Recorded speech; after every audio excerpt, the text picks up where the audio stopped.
So, Watson, what do you make of that? What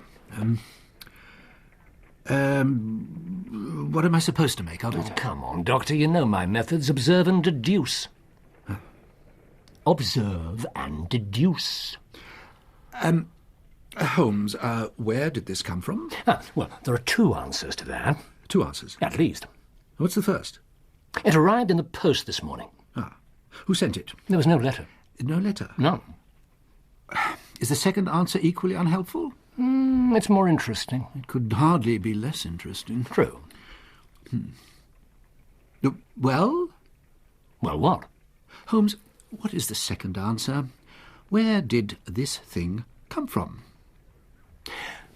I can't be absolutely sure. Right. As you know, I never guess. Yes, I know. But if my deductions are correct... Holmes... It was extracted from the stomach of a dead millionaire.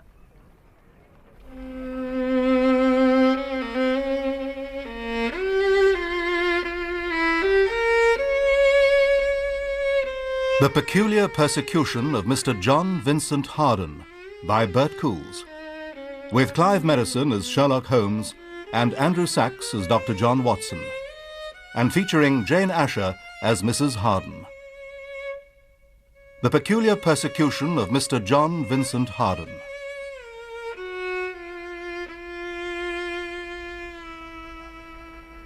You're not serious. I'm always serious. Well, almost always. Then how in the world did you deduce that? Well, first things first, Doctor. The object itself. Describe it. Well, what's the point? We can both see the thing. In some ancient cultures, they believe These wouldn't be ancient Eastern cultures by any chance? In some ancient Eastern cultures, they believe that to describe a thing is to know it. Yes, and in some modern Western cultures, they believe that to infuriate a fellow lodger beyond endurance is to risk unreasoning acts of violence. You, my dear fellow, never. No, I wouldn't be so sure. No, I never can get your limits. Actually, it's a perfectly sound idea. I'll give it a try. Yes, all right. Well, it's made of metal, highly polished. Chromium-plated. It's cylindrical, about, inch and a half long by half an inch in diameter. Pointed at one end, blunt at the other. The squared-off end is, what's the word? Knurled. That's it, yes. Yes. Roughened to afford a grip. And the pointed end has a series of grooves cut round it. Bravo, you have it. Well, hardly. I hate to argue with your ancient Eastern cultures, but I've still no idea what it actually is. Unless... Holmes, is it some sort of bullet? An intelligent deduction, given where it was found. I had the same notion. Ah, then I'm right. Killed by a chromium-plated bullet. That has to be unique. I'm afraid not. Good Lord, it's not unique? It's not a bullet. Even a surface as hard as that would bear the marks of having been fired from a gun or rifle. There are a few scratches, but they're the wrong sort at the wrong end, the pointed end. If it's not a bullet, what the devil is it? I haven't the faintest notion. Oh. Well, then, what on earth makes you think it came from the stomach of a dead millionaire? I did say I couldn't be sure. I know you better than that. You've a pretty good idea. Yes, take a look at the wrapping paper. Oh, well, it's perfectly ordinary brown parcel paper. Stamps, address written on a gum paper label. What about it? Well, there are several indications. Firstly, the paper isn't exactly perfectly ordinary. It's distinctly superior in quality. The same is true of the address label. You noticed, of course, that part of the label's been cut away. Show me. There. One long edge is slightly jagged. Oh, you're right. The label has a printed return address, which tells us that, whoever sent you this sends out a good number of parcels? Exactly so, exactly so. Why else bother to have labels printed? The handwriting's clear and confident, an educated man, and he uses a good quality pen and expensive ink. Now, smell the paper. Smell it? Yes. Well, if you say so. Well?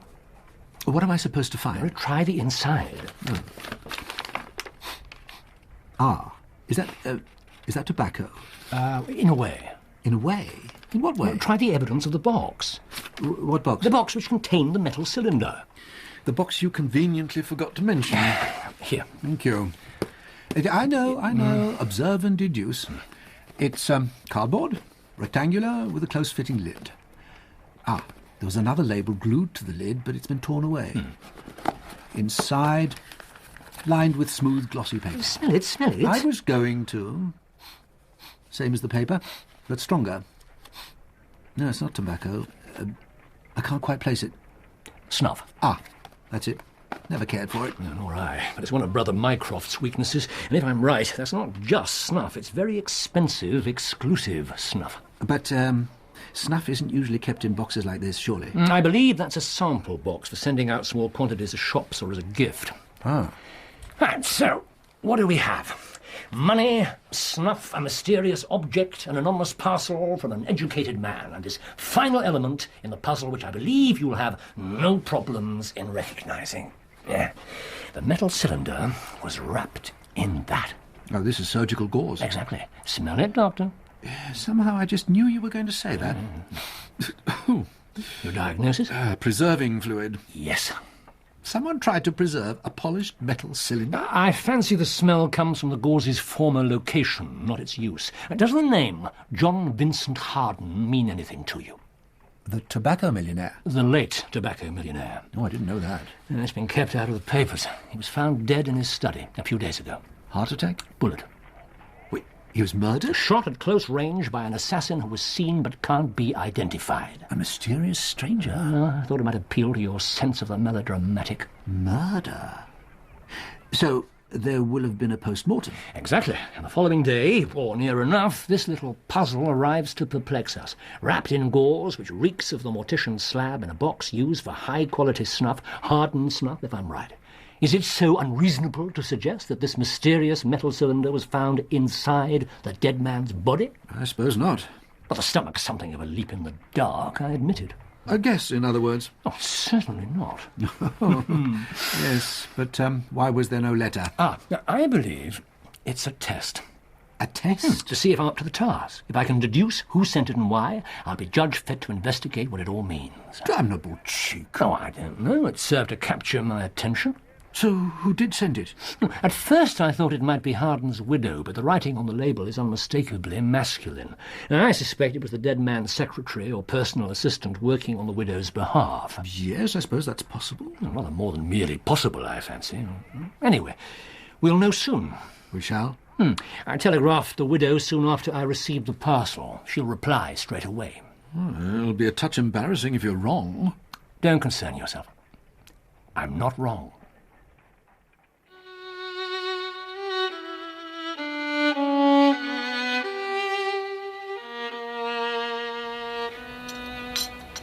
Mr. Holmes, I'm impressed.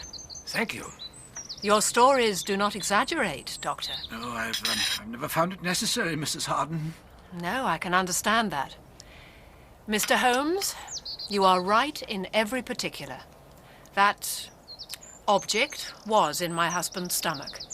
The police appear to be completely baffled. And I suggest that in this instance, appearances are not deceptive. Are you baffled, Mr. Holmes? I am intrigued. So you will accept the case? I must warn you that the trail will almost certainly have gone cold.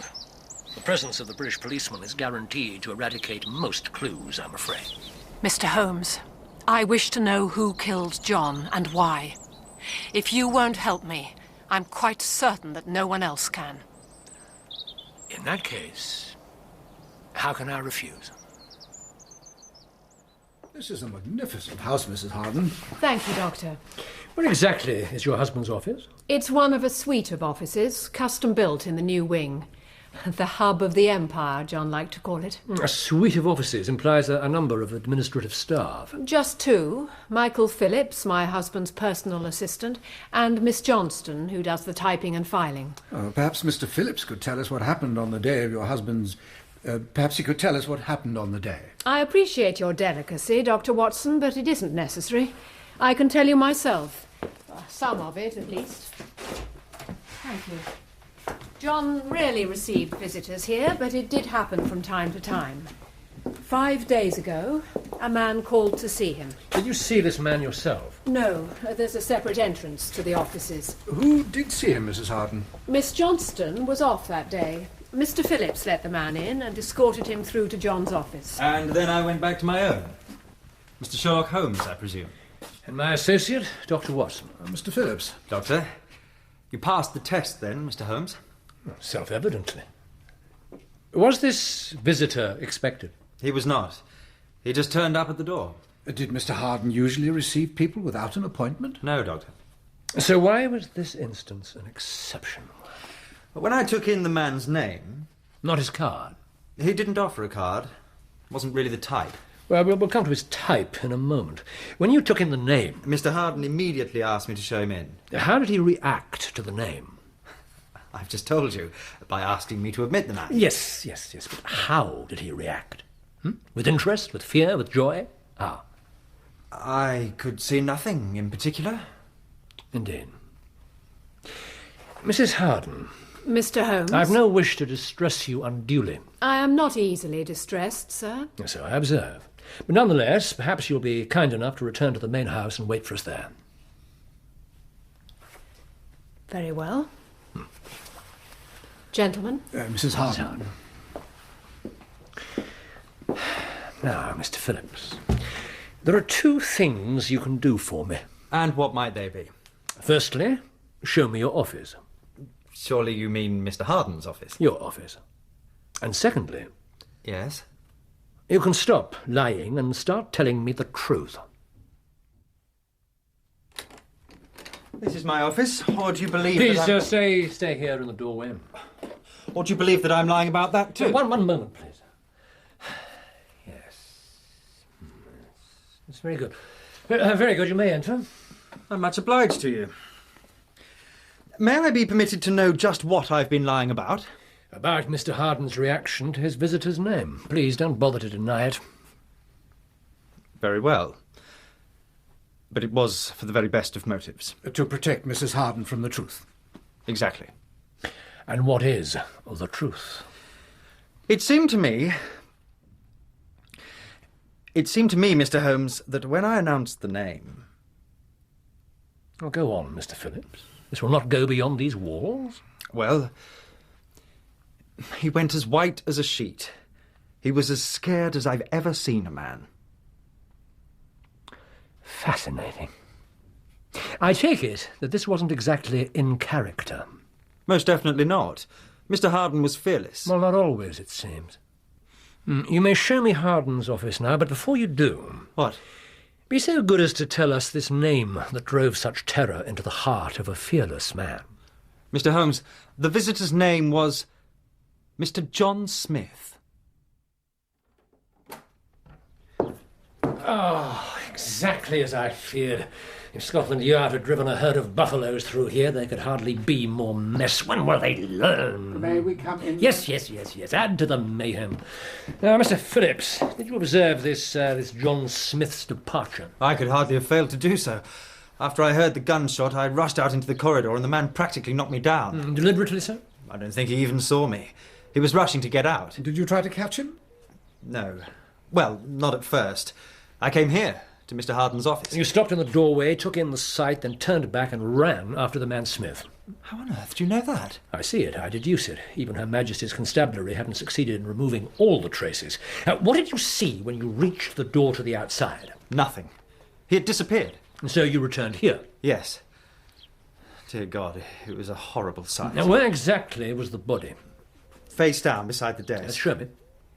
Here. Show me exactly. You want me to lie down? The position may be of vital importance. If I must. Yes. There. Thank you. And the gun. I understand it was left behind. Yes. May I? Oh, yes, if you wish. Yes. Now, you were saying the gun? Underneath Mr. Harden's body. There must have been a struggle and he fell forward. Was this window open? Yes. Mr. Harden was fond of fresh air. That is immensely significant. I take it you described Mr. John Smith to the police. As best I could. He was a nondescript sort of man. Mid-20s, rather coarsely spoken, but uncommonly well-dressed. Too well, if you ask me. Oh, can you be more specific? His suit was expensively cut, but he wore it as though he'd never owned one before. Describe the gunshot. Describe it? It was just a shot. Yes, well, I dare say that you don't routinely encounter gunshots in your line of work. Of course not. I appreciate that you don't have many grounds for comparison, but I ask you again, please try to describe the shot. What is there to say? Well, for example, this room is panelled in oak. There's not much soft material to absorb sound. The shot would have been reverberant, echoing. Actually, Doctor, it wasn't. It was rather a dull sort of sound. And not as loud as you'd expect a firearm to be. Well, yes, that did occur to me. Show me the door to the outside. Not more than a minute had gone by, but he was nowhere to be seen. You alerted the staff. The grounds were searched at once. And the house? I beg your pardon? Well, surely it occurred to someone that the man could simply have come back inside the house until the hue and cry was over. We didn't search the house, and neither did the police. Well, even if he didn't go back inside, there are dozens of places out here he could have hidden. So we've had sufficient rain to wash away the most obvious of traces. Oh. Mr. Phillips, you will wait in your office. Watson, let's see what we can rescue from this mess. Close the door. There's a good fellow. Right. Mr. Phillips is well within earshot, I fancy. You suspect him? Why hasn't it struck you that we only have his word for it, that the mysterious Mr. Smith was here at all? Well, yes, it has. But why would Phillips want to murder Harden? He had a good job, obviously well paid, lots of responsibility. We must investigate our millionaire's will. Oh, what do you make of the late Mr. John Vincent Harden? From his office, you mean? Well, it's neat and tidy, so I dare say he was methodical in his thoughts. Beyond that... I think we can go just a little further. He was a man from a humble background who enjoyed the affection of his father. He was ambitious in his youth, somewhat ruthless in later years, but more mellow as he approached retirement. His work took him all over the world, but he didn't play a direct role in the day-to-day running of the business empire. His marriage was content, and his general sense of modesty was marked.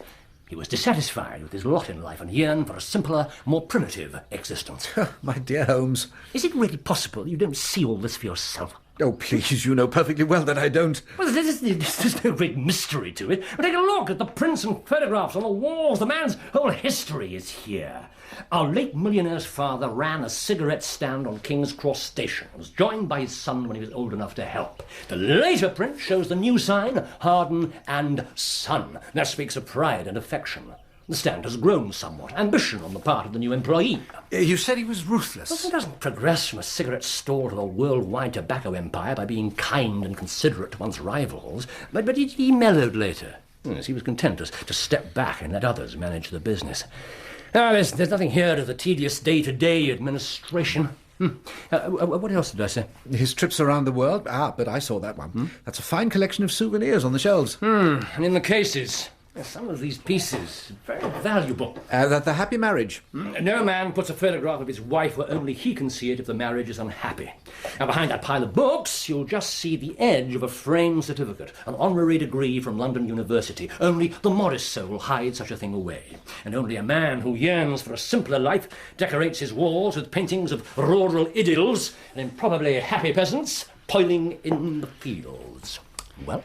And Mrs. Harden wonders why I see no need to exaggerate. Bravo, Holmes. Thank you. But you'd be advised to save your applause until I've actually solved the case. Yes. Now what are you looking for? This. But I don't understand. Why should anyone want to burn a cushion like that? I'm afraid it was used to muffle the sound of the gunshot. Oh, how horrible. Tell me about your husband's trips abroad. John loved to travel. He said it was to check up on all the foreign offices and factories, but that was just an excuse, I'm sure of it. Did Mr. Phillips accompany him on these trips? No, he liked to travel alone. So you never went with him either? Or any of your children? We have no children. Of course you don't. If there were children, Watson, their photographs would undoubtedly have been displayed in the office alongside Mrs. Harden. Really, Holmes? I'm sorry you were never blessed, Mrs. Harden. Thank you, Doctor. But some things are simply not meant to be. You didn't say if you ever accompanied your husband. Roaming around the globe is not for me, Mr. Holmes. I was always content to wait here for John to return. I'm sorry. Please go on with your questions. Did Mr. Harden have any trips planned for the near future? No, nothing at all, as far as I know. Thank you. Just a little more and I'll be finished. Now, tell me about Mr. John Smith. I know no one by that name, but surely it must have been false. The police certainly think so. Well, then I wouldn't presume to disagree.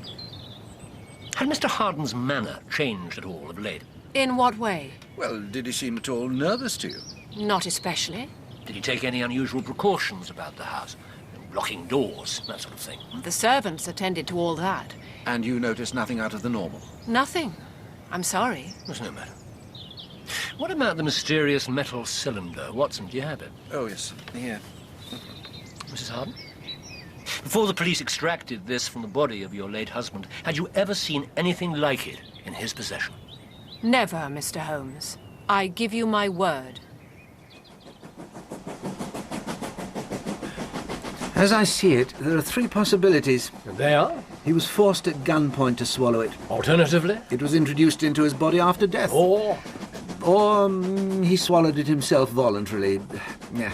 Why in the world would he do that? Extend your thinking. I've been trying. Why would a man swallow something other than good, wholesome food or drink? Well, any number of drugs have to be taken orally. I doubt if small metal cylinders have any great medical efficacy. I've heard of items being swallowed in order to smuggle them from one country to another. And he travelled all over the world. We know that. If the cylinder is hollow... I'm afraid it isn't. And besides, there were no trips planned, assuming that the grieving widow is being entirely honest with him.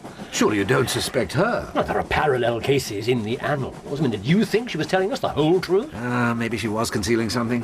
About Harden's state of mind. Yes, I wondered about that. An unexpected visitor with an everyday name doesn't normally induce fear, unless the man or the name is feared already. Is it possible...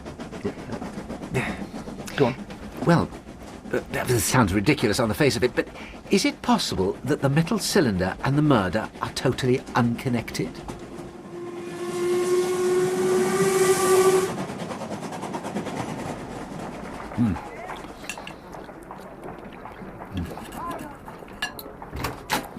Oh, there you are. Ah, brilliant observation, Watson. Mrs. Hudson has been muttering about ruined pork chops. Well, the wheels of officialdom do not turn to suit Mrs. Hudson's mealtimes, I'm afraid. Can they do? Eventually, at least. Did you get it? I swear to you, Watson, it's easier to get a confession out of a murderer than a post-mortem report out of Scotland Yard. Are you going to eat that potato? No. Thank you. Delicious. You're welcome. Well, Well, what? what's it say? Well, exactly what you'd expect it to say.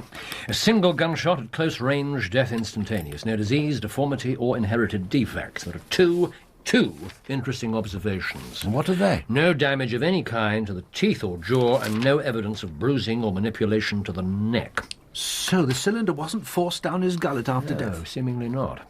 Perhaps I'm right, then. Perhaps it has nothing to do with the killing. Well, we've come across extraordinary coincidences before. True enough. Yes, but it simply doesn't feel right in this case. That doesn't sound very scientific. Yes, you're quite correct, but I'm convinced of it. Well, if I can work out what this is, I'll have the key to the murder. I know it. May I have another potato?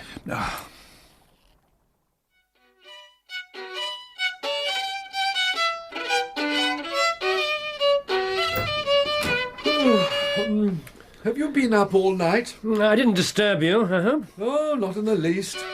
Any progress? Not in the least. Ow. Oh, let's ring for some breakfast. Do you think Mrs. Hudson will have forgiven me for wasting yesterday's dinner? Oh, she probably gave it to the cat. That's what she usually does. Really? I'd no idea. So that's why it's been getting so fat lately. I deduced a plague of mice below stairs. Yes, ring for breakfast, Doctor, or the poor creature will be in grave danger of exploding. What are your plans for today? Back to the house, I think. Or more particularly the garden. To see just how the mysterious Mr. Smith managed to vanish so completely. Actually, I'm more interested in why. Why? Because he just murdered Harden, of course. But had he? Had he? You were quite right. Any number of places to hide. Even the open path curves around those trees within 50 yards. We're wasting our time here. At least we're out in this glorious weather. If John Smith did shoot Harden in cold blood, there's every chance we'll never be able to find out why. Could he have been a business rival? Not from Philip's description. And besides, business rivalries are usually resolved by subtler means, if no less vicious. Back to Harden's office, I think. Everything comes down to this cylinder. Now, let's assume that Harden swallowed it voluntarily. But why on earth would he? Are you game for an experiment? Well, if it'll help. And as long as you're not going to ask me to swallow that. Rest easy, Doctor. Now, let me see. The body was discovered here. According to Phillips? Yeah, from the traces on the floor, he was telling the truth. So, if he fell there, he must have been standing here. Do you agree? Well, it seems logical. Capital. Take his place, would you? What, you want me to be Harden? If you would. Oh, very well. And I am the elusive Mr. Smith. Right. The door is closed. We face each other across the room. Holmes, this is getting us nowhere. Patience, Doctor. I have a gun. You have this. Got it. I'm about to shoot you, and you decide to swallow that. Why? To prevent anyone else getting it. No, to prevent you getting it. Holmes, suppose he was killed for the cylinder. Then why did I shoot you and run? Why didn't I try to retrieve it? No attempt was made to mutilate the corpse. Perhaps you didn't have time. If I'm bold enough to kill with witnesses to hand, I'm certainly bold enough to risk a few moments more. Well, then, I swallowed it to prevent someone else getting it. Phillips or Mrs. Harden. Yes. That makes more sense. But when did you swallow it? When? Well, obviously not long before I was shot. Let's change places. Well, you want me to be Smith? Yes, I'm sure your theatrical skills are up to it. Come on. Now, the cylinder, please. Yep. Thank you. Now, I am Harden. You brandish your gun at me. You say... prepare to die. Very good, Watson. And I say, no, don't shoot me. At least not until I've swallowed this. No. It simply won't do. It won't do. It doesn't exactly sound likely. Then nothing to do with that damn cylinder sounds likely. As usual, you cut straight to the heart of the problem. How high off the ground is this window? Not far. That's excellent. Why is it? Because I've no wish to break my neck. Holmes! Come in. Sorry to intrude, gentlemen. I thought Mr. Holmes was in here. He was, Mrs. Harden. He's following up a clue. Oh, I came to ask if you'll be requiring luncheon. Oh, that's very good of you. I'll go and ask him by the conventional route. Your client thinks you've taken leave of your senses. She's offered us luncheon. Holmes. What is that object, Watson? Why do I feel that the answer's staring me in the face? Oh, take a break from it, old man. Come in and have something to eat. No, I can't spare the energy. Well, I hope you don't mind if I do. Perhaps I'll eat on the terrace. This weather's wonderful. I envy you your simple pleasures. Don't envy me, join me. Look at the way the trees are silhouetted against the sky, like those old-fashioned cut-out portraits. Oh, for heaven's sake, Holmes. My dear Watson. My dear Watson. What? You thought of something? Never again shall I criticize your glorious habit of thinking in only 2 dimensions. Only you can be quite so insulting and complimentary all at the same time. Well, come on, what do you mean, 2 dimensions? I'll show you. Look at this. Solid metal, cylindrical, yes? Yes. Oh, I've never seen anything like it before. Well, neither have I, but suppose I hold it up to the light.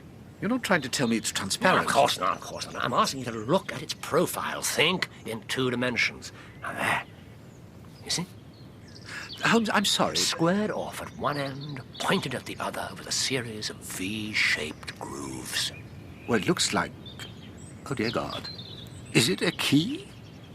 It's a key. Close the door.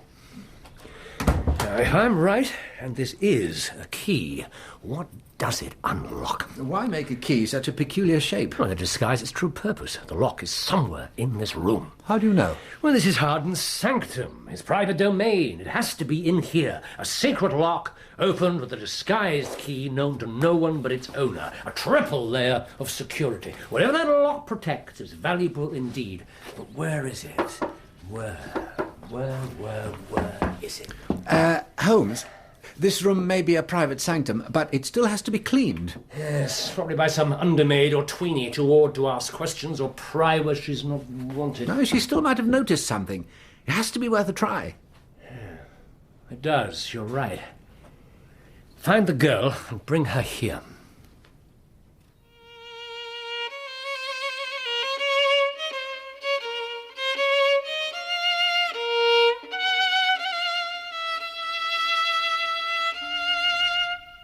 Come in, Annie. Don't be scared. No, sir. Sit down, Annie. I couldn't, sir. Please do sit down, Watson. Yes, sir. Here. Thank you, sir. This is the first time Annie's been in here since it happened. Well, I'm very grateful to you, Annie. You are, sir? You're being very brave. Now, this won't take long, and you might well be helping us to find out who killed your master. I might, sir. Yes, indeed. Now, I understand that your duties included cleaning in this room. Yes, sir. Did anyone else do so as well? No, sir, it was my job. The master picked me out special. Very good. And did he give you any special instructions? Sir? Well, did he ask you not to disturb the papers on his desk, anything like that? Oh, I see. Well, yes, he did ask me that. And I never did, not once. No, of course you didn't. Now, think carefully, Annie. Was there anything else in this room that he asked you never to touch? Anything else at all? Well, yes, sir. There was.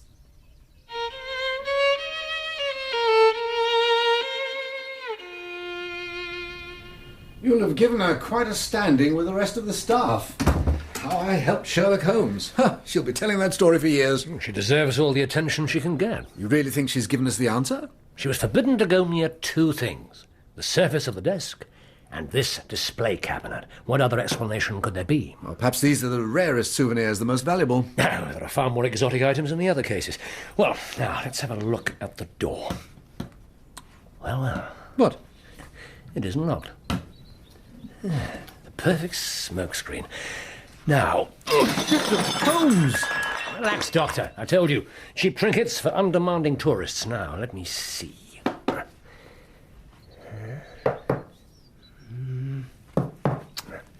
Harden was even cleverer than I thought. Ah. What is it, a safe? Yes. With a most individual style of lock.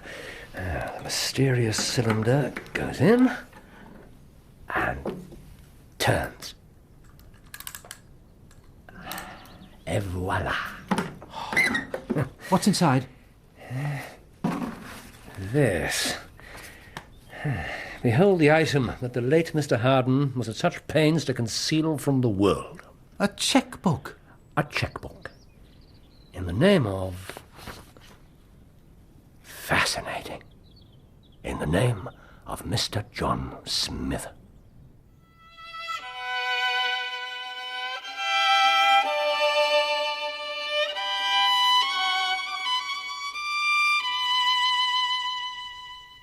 I simply don't understand this at all. Well, Mr. Holmes, can you explain this madness?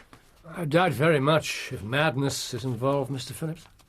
This checkbook is a most interesting document. Yes, the latest in a long series, if the serial numbers are correct. Are the counterfoils filled in? With admirable clarity. The baffling Mr. Smith has been writing out his checks with the precision of a chronometer. One every month, always on the first, always for £20, and always payable to... Well? And always payable to Mr. John Smith. What? This is ludicrous. On the contrary, it makes perfect sense, as is the fact that the last three cheques are not for £20, but for 200. Mr. Holmes, if this makes sense to you, then for heaven's sake explain it to me. I should prefer to wait until I have all the facts at my disposal. And how long will that take, pray? Not long. Not long at all. At last! I was beginning to think they'd locked you up in a vault. They would have liked to. Sir, this is the oldest and most exclusive bank in the city.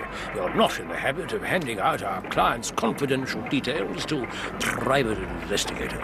So you drew a blank? Certainly not. I obtained all the information I needed. How?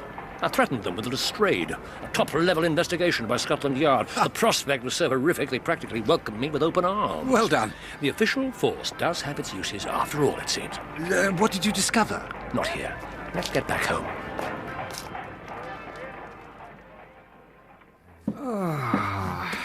Oh, that's better. Well, don't get too comfortable. We'll be off out again soon.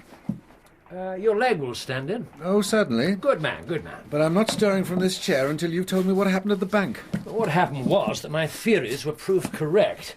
As I suspected, the majority of the cheques were simply cashed over the counter. Well, surely that was obvious. Why else would Smith make them out to himself? Well, quite. But also, as I suspected, the final three cheques were paid into another, quite separate account. Almost certainly by another, quite separate man.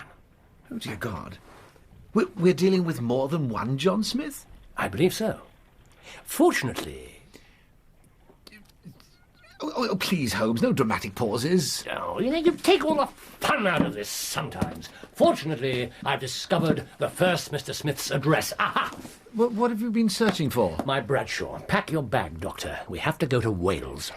Wales? Wales! Look at those mountains. I thought you'd appreciate the view. And the air. Oh, Baker Street might be 1,000,000 miles away. The rush, the filth, the crime. Watson, crime is why we're here. Try to keep your mind on the matter in hand. Malchanthroy nad roedd. And what? The game's afoot. Come on.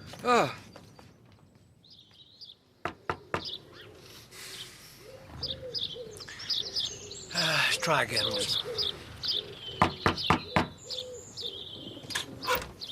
Yes?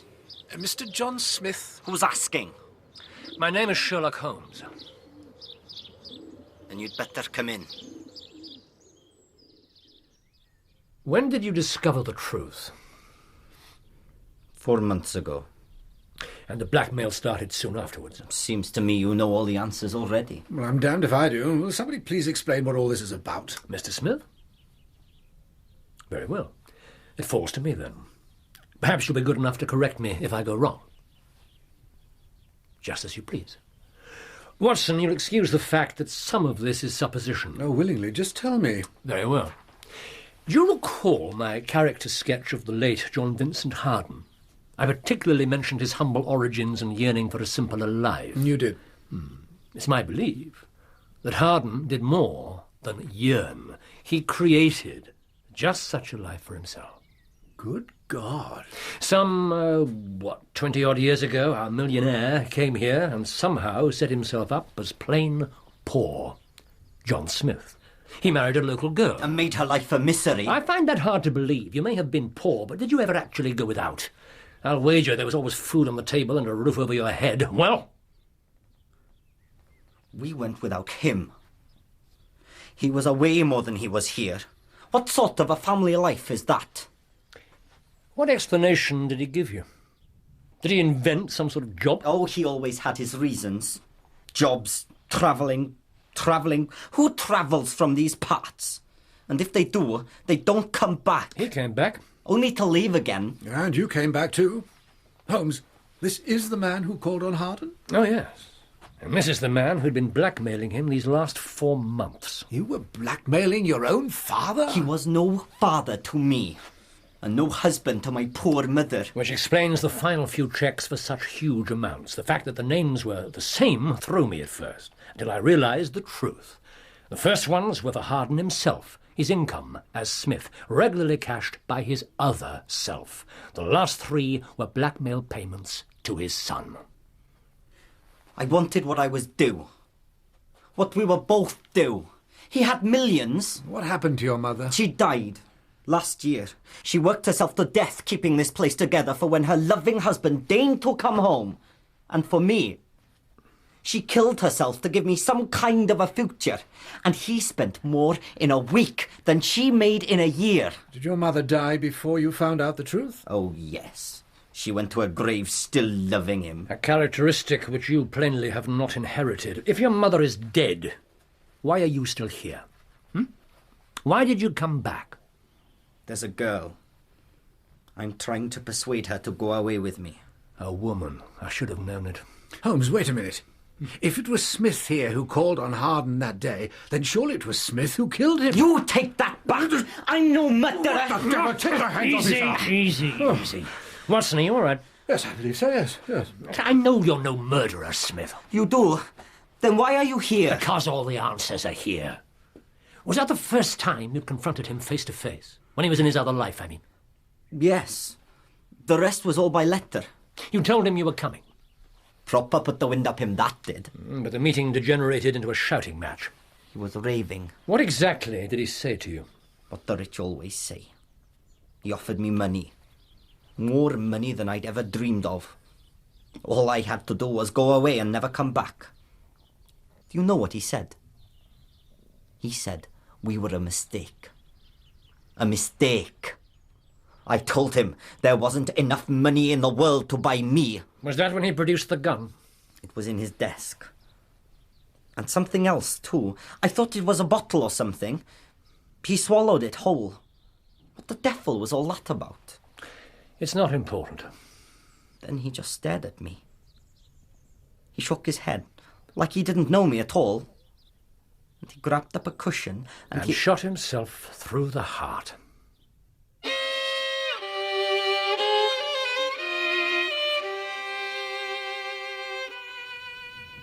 Dear Lord. I'm afraid it's all true.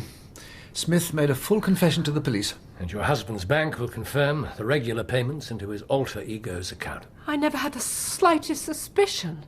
Never. He concealed everything quite brilliantly. Hence his distress when the boy threatened to expose him. I can understand Mr. Harden being so distraught, but to kill himself... Well, I suspect that he could see no way out without grievously injuring you, Mrs. Harden. The knowledge of his other life, and especially the fact that his other wife had given him a son... You don't need to say anything more, Mr. Holmes. Oh, how could I have been so blind? Why didn't I see how distressed he must have been? Mrs. Harden, you must consider yourself now. You're in shock. When the full realization hits you, is there someone you can be with? Someone you can trust? There is, Doctor. Don't worry about me. But when I think about that poor woman, what she must have gone through... I've never known what it's like to go without. How could he do that to her? And to his... Yes, I'll arrange for your own doctor to see you. It would be best. Mr. Holmes? Mrs. Harden. I should like to see the boy. Would that be permitted, do you think? Perhaps I might do something to ease his pain.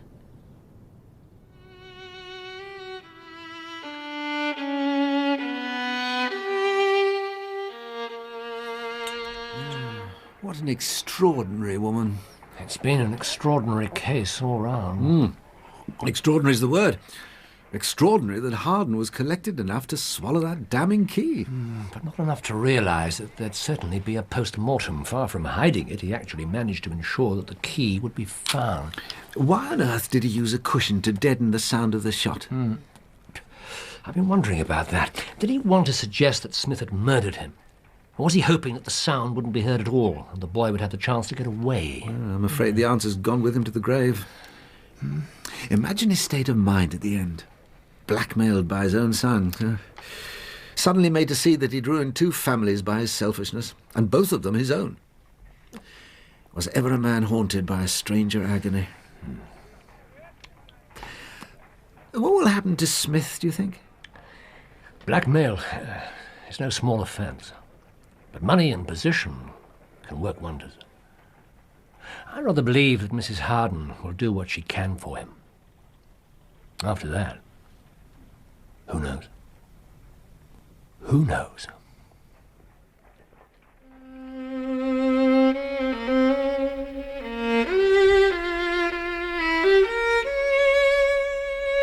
In The Peculiar Persecution of Mr. John Vincent Harden, Sherlock Holmes was played by Clive Merrison and Dr. John Watson by Andrew Sachs. Mrs. Harden was played by Jane Asher, Phillips by David Thorpe, Annie by Claire Corbett, and Smith by Peter Darnay. The violinist was Leonard Friedman. The Peculiar Persecution of Mr. John Vincent Harden was written by Bert Coules from a reference in the short story The Solitary Cyclist by Sir Arthur Conan Doyle. The director was Patrick Rayner.